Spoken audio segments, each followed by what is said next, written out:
Hello po mga ka-viral and welcome back again to this YouTube channel. Latest update na naman tayo ngayon. Wala nang atrasan ng pagpapa-impeach ng iba't ibang grupo sa Kamara kay VP Sara Duterte.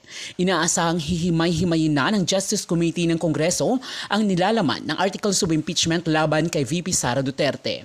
Mga kasong plunder, bribery, malversation at iba pang kaugnay sa hindi maipaliwanag na paggamit ng confidential funds at intelligent funds noong ito'y DepEd Secretary pa. Inaasahang pagbubotohan na ito sa plenary at makakakuha ng 1/3 na boto mula sa Kongreso at saka ipapasa na sa Senado na tatayong impeachment court. Ayon sa kampo ng Vice Presidente, ay nakahanda na din ang kampo nila na sagutin ang mga kaso niya sakaling makakapasa ito sa Senado. Kasabay ito sa impeachment na ipinasa sa Kamara laban kay PBBM, subalit ay dineklarang insufficient at hindi nakakuha ng sapat na boto mula sa mga kongresista.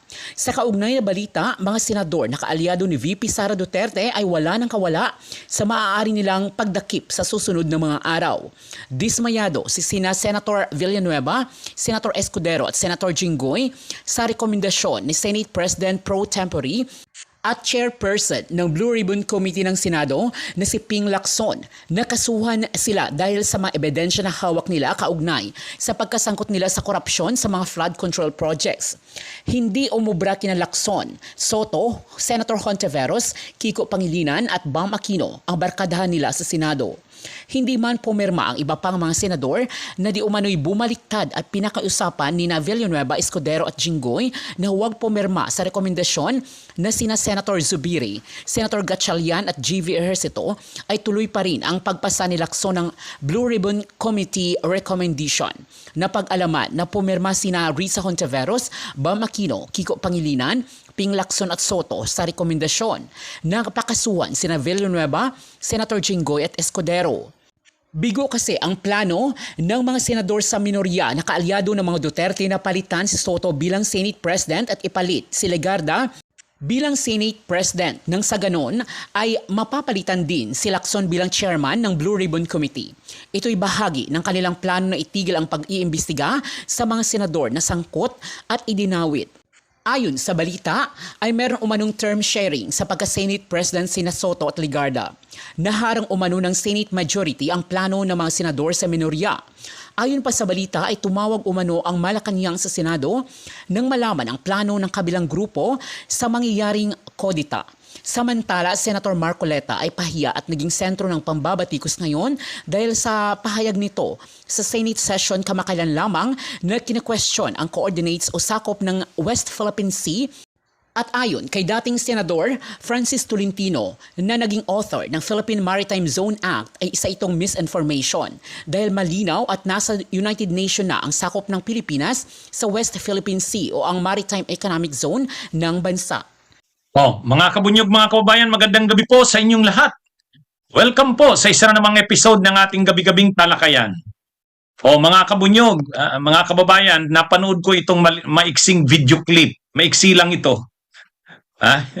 Tungkol kay Joel Villanueva. Tinatanong ng media, ambush interview habang naglalakad siya sa Senado. Kahapon yata ito eh. Tinatanong siya tungkol dun sa Senate Blue Ribbon Report kung saan nire-rekomenda na kasuhan siya. Kasama si Chis Escudero, si Jinggoy Estrada. Medyo galit yung sagot eh. Pabalbal yung sagot ni Joel Villanueva. Talagang galit kay Lacson. Galit siya kay Lacson. Ipapanood ko sa inyo mamaya.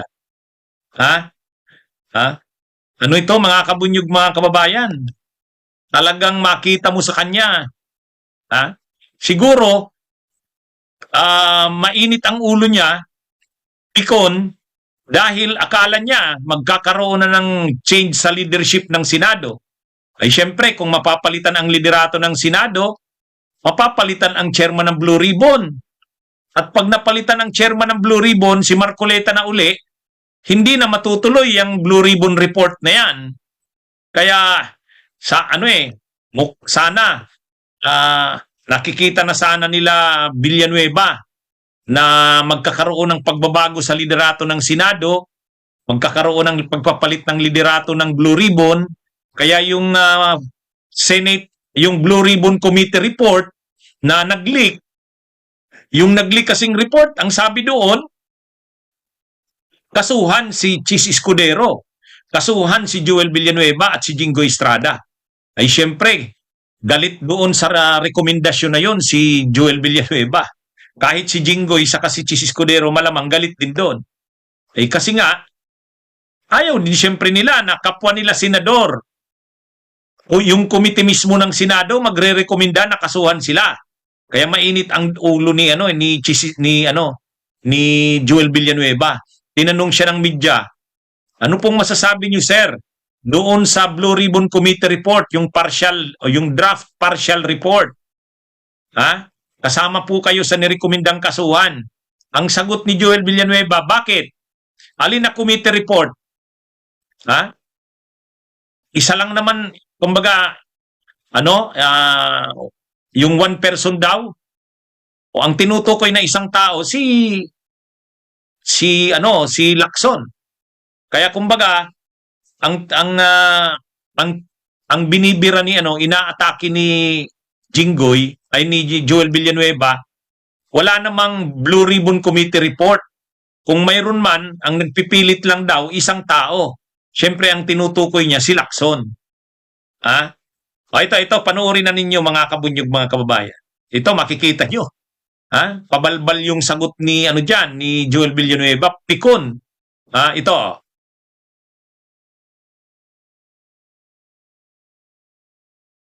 The person. Those non-recommended pictures by Blue Ribbon, sir. Who's the blue ribbon? Sir, sa draft, The draft report, Is sir. it one person or the entire committee? Sir, it's just a draft yet. Draft pa lang. It's the committee or the person?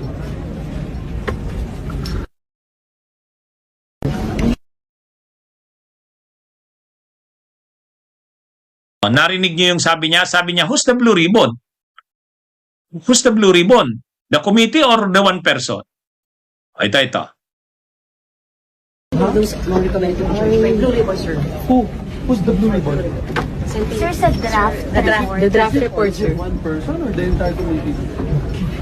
Sir, it's just a draft yet. Draft pa lang. It's the committee or the person?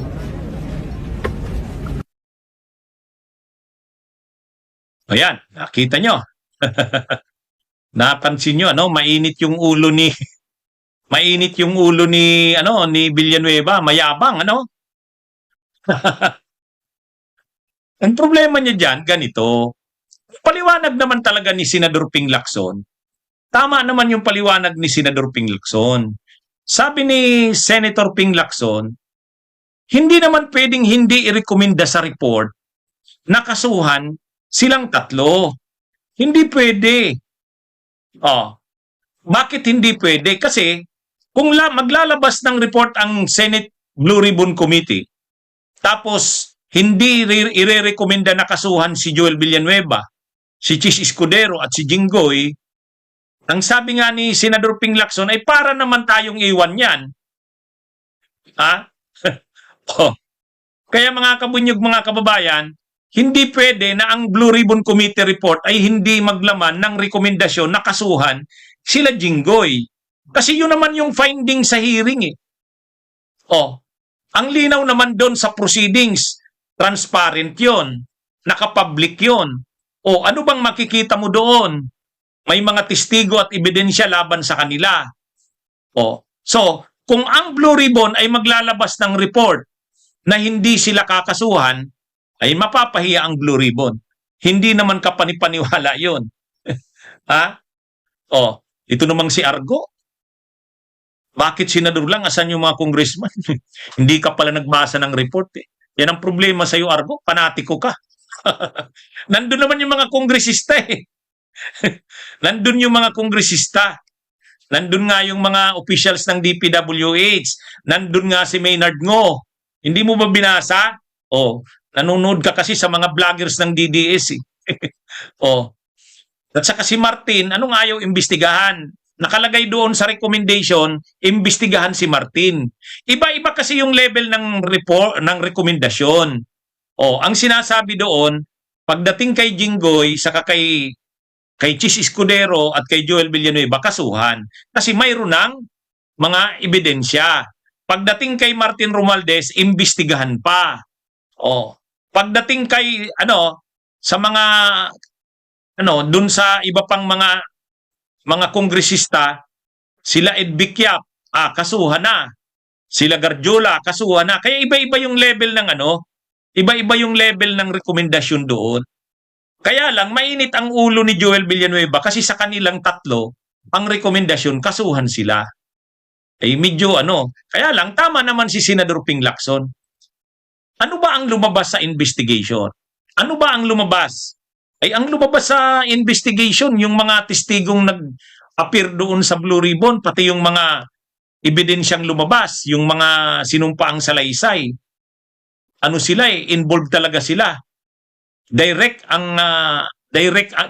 ang involvement nila nila Bong Revilla, ni Chis Escudero, ni Jingo Estrada, Joel Villanueva, mga yan matitibay yung mga ebidensya sa kanila at testigo. Kasi ang mga testigo sa kanila si Yusek Bernardo, si Alcantara, si Bryce Hernandez, kaya iba yung level ng rekomendasyon sa kanila.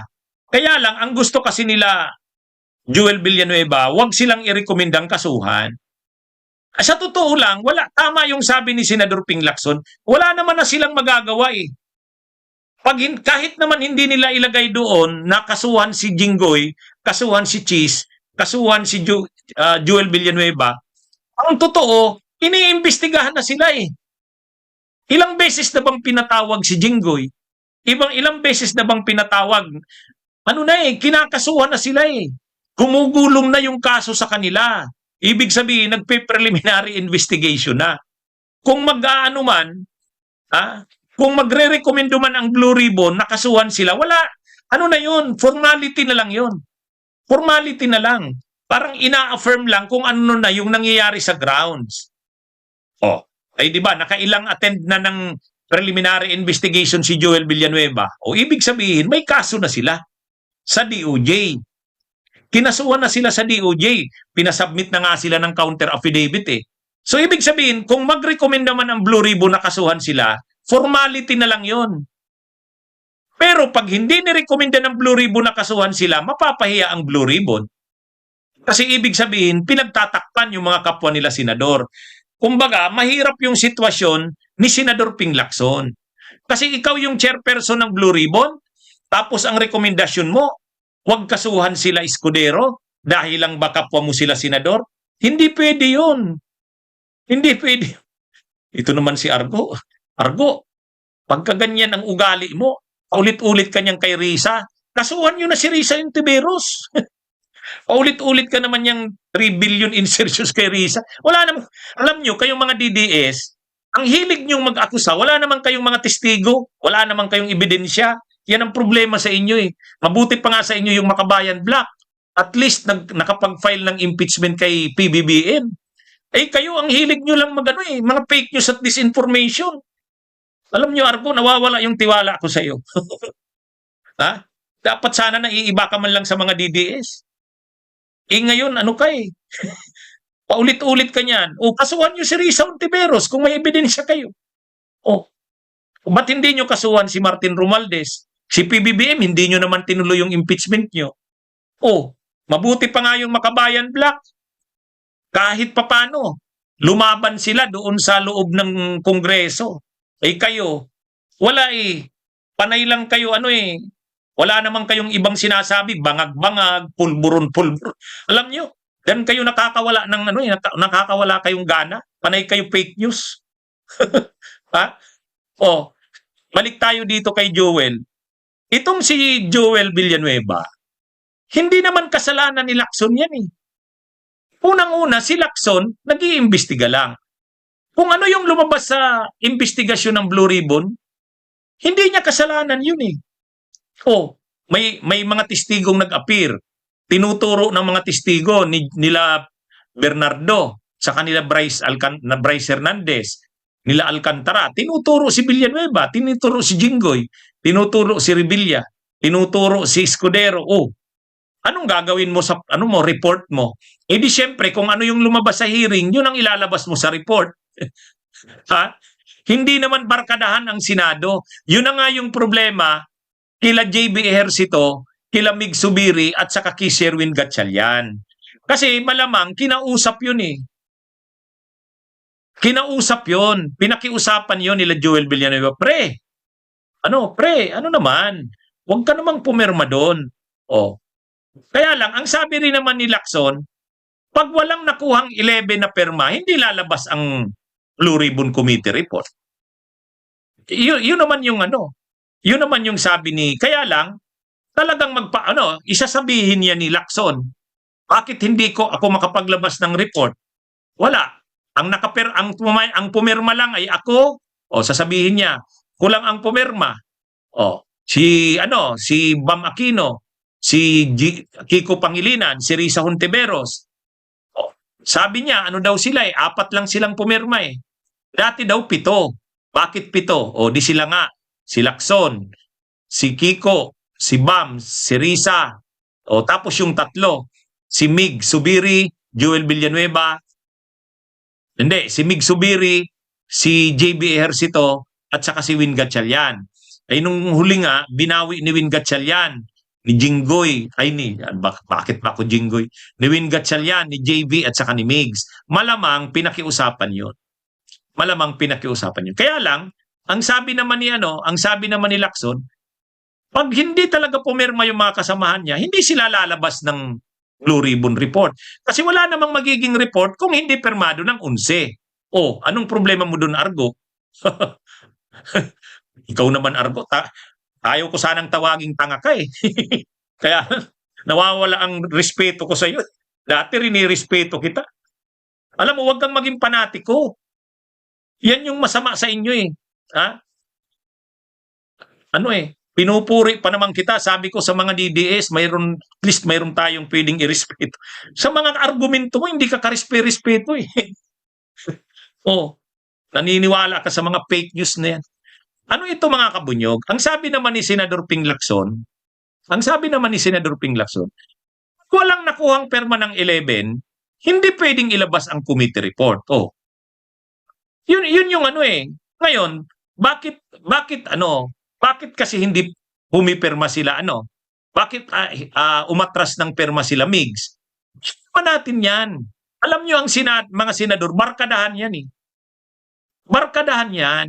Siyempre, nakiusap si Chis Escudero, nakiusap si Joel Villanueva, nakiusap si Jinggoy, kila JB, saka kila Migs. Pre, yan? Huwag ka naman pumirma doon. Sa tingin nyo. Madali lang naman pakiusapan yan, yung mga yan. Siyempre, naaawa din sila. Yun ang pagkakaiba ni Lacson sa kanila Kiko Pangilinan, Bam Aquino, Risa Hontiveros, kila Mig Subiri. Sila Mig Subiri, sila Win Gatchalian, saka si JB Ejercito, nakita naman nila yung mga ebidensya at testigo. Kaya lang, mas nangingibabaw sa kanila yung barkadahan. Magkakaibigan yan. Parang barkadahan ng mga senador na yan, di ba? Nakikita nyo naman yung... Kaya lang, si Lacson kasi, ang stand talaga ni Lacson, walang barkadahan. Kung mali, mali. Wala tayong magagawa eh. Ilagay natin yan sa rekomendasyon.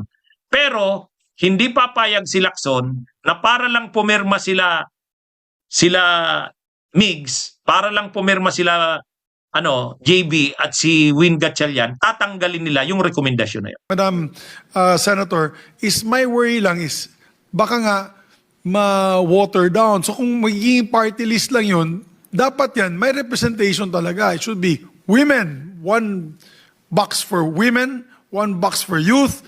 Naka-enumerate yan eh under the BOL. Meron po, meron po lahat. Properly represented ang lahat ng sectors. Ang manner of election lang, Mr. Chair. I don't think we'll have a problem because we already established earlier that we will not be synchronized.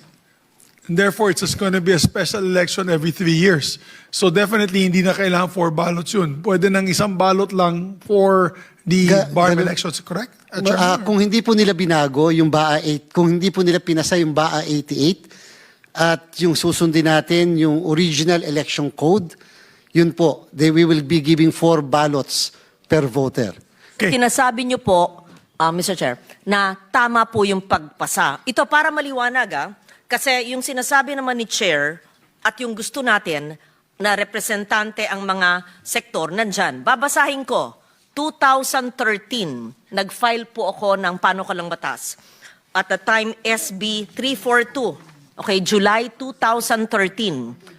This bill seeks to provide the enabling law for the implementation of the provision on local sectoral representation provided under Republic Act 7160, otherwise known as the Local Government Code of 1991.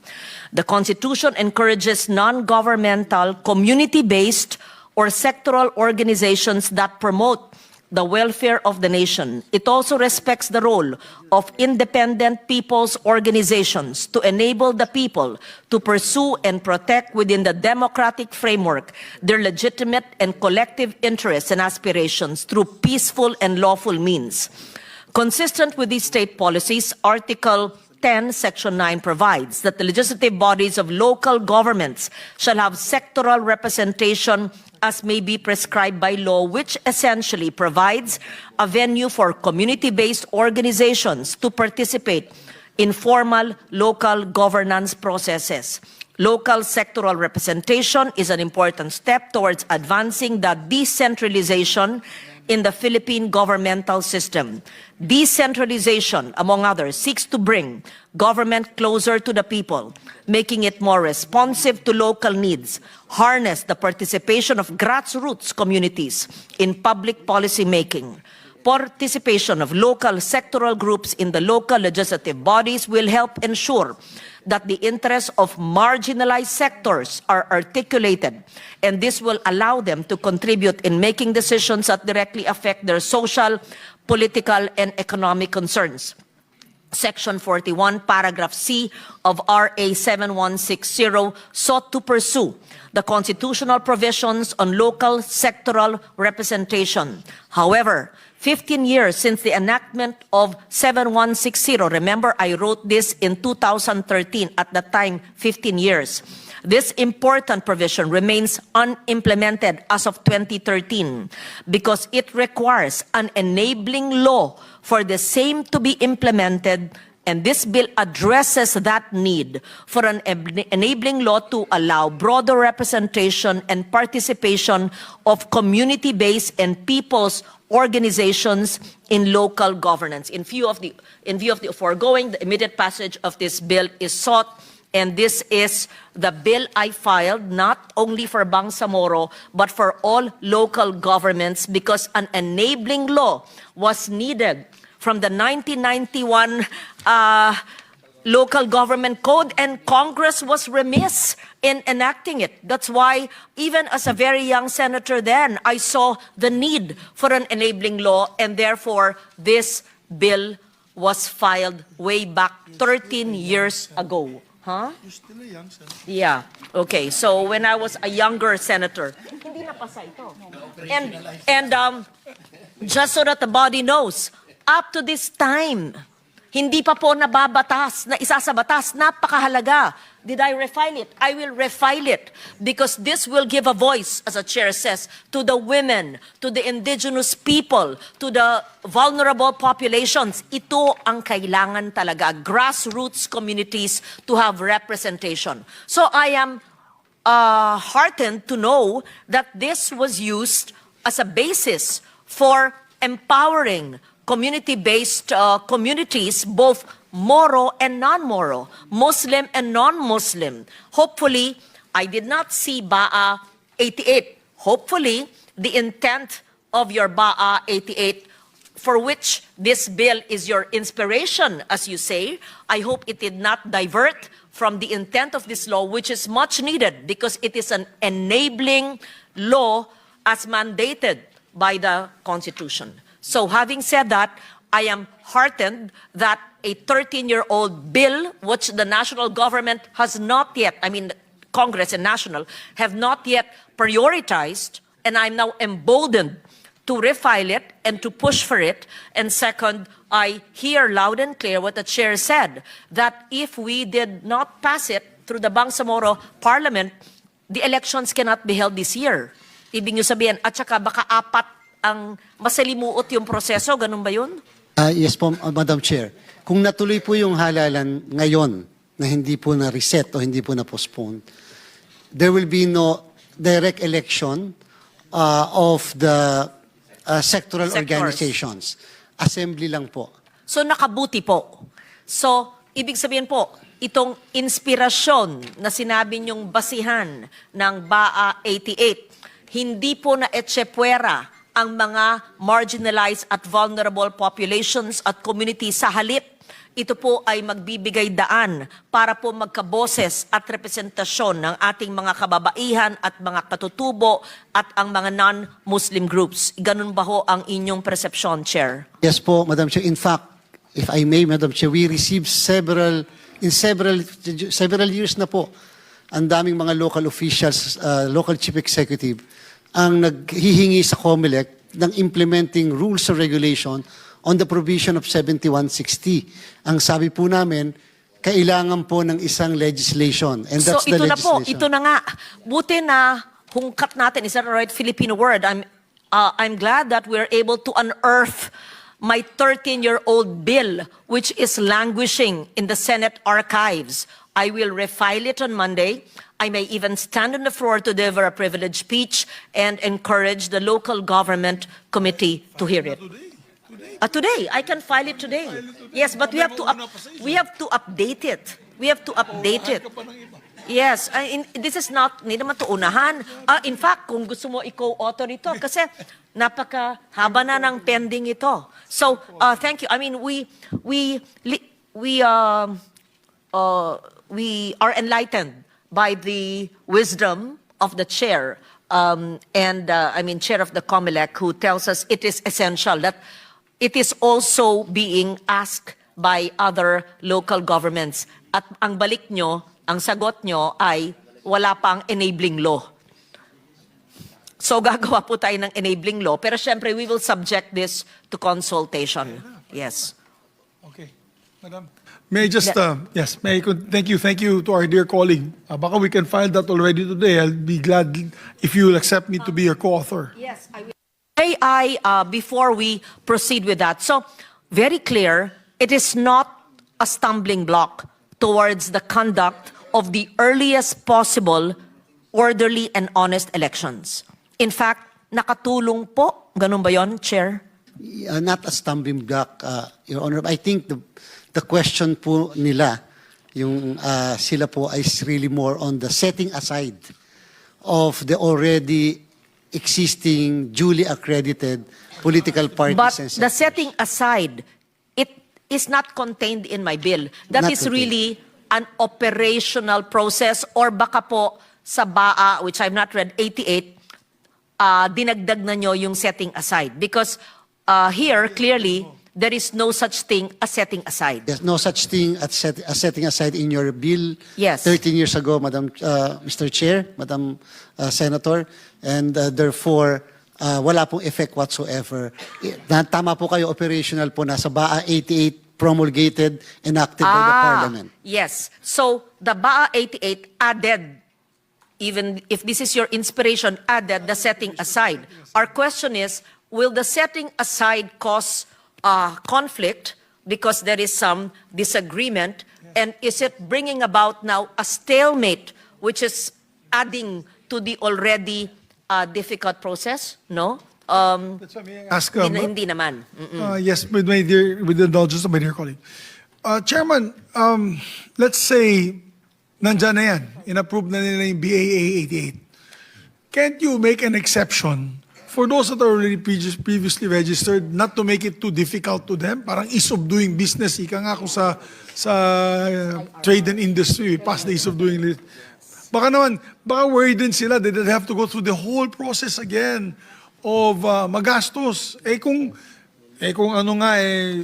representation nga natin binibigay ito sa mga marginalized, talagang hindi naman sila, they cannot avail of funds for new lawyers, for new applications, to go to your office in